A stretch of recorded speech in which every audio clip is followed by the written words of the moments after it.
you have the game and it's so terrifying, it's horrible, but it's also really tragic and it's very sad. And the music definitely doesn't let you forget that at all. And especially when you don't know the ending, it gives you a sense of like sadness and dread about what's to come that it just makes you want to keep playing.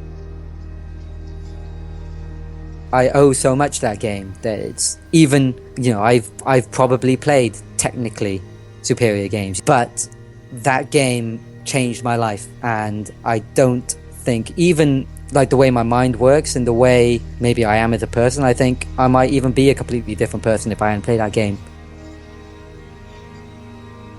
It very much feels like it knows exactly what it's trying to do, it knows exactly how to do it, and it doesn't feel like any lessons that have been learned since could change or improve that. The Sims was so big that they couldn't really help but be successful with a sequel, and they had the most opportunity to make changes that were obvious as well. It's swelling and beautiful and sweeping, and it reminds you that video game music doesn't have to be reduced in quality or scale because it's for a video game. You should never have to compromise music in a game, and that game perfectly proves if you don't compromise, you can get this. I always go with instincts in games like Fallout and Mass Effect and Skyrim and anything like that where you interact with people. And my gut instinct was, get the hell away, this guy's bad news. And I did everything on my way to sort of gracefully exit the conversation, not commit to anything, but not get myself killed. People were trying to make these super ambitious artistic, will bring in novelists and stuff to make interesting stories and make them interactive, and none of it worked really. But we always forget that these ambitions have kind of come and gone, and you think of like the evil empire of Activision and EA and the kind of games they make now. To think that they were kind of putting this stuff out is quite interesting.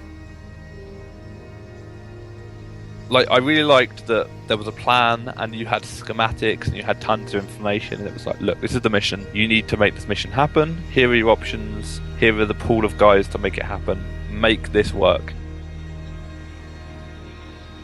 There's something about more real-world locations that I really respond to, and it's not that I want games to be just about real life. I want them to be about these thriller-type situations, but I like them to be set in the real world because it's a more believable fantasy, and I can get more. Basically, I just really want to be a spy. I went to TGS, and my friend and I were kind of combing the floor looking for it. We weren't really sure what publisher it was, because we weren't that together. And then she found it over in the Namco booth, and so she was like, I found it! So we went over to look at it, and it was just one TV with the controller sort of stuck in a wall in the back corner of the Namco booth. My favorite game. My favorite game. My favorite game. My favorite game. My favorite game. My favorite game. My favorite game. My favorite game. My favorite game. My favourite game is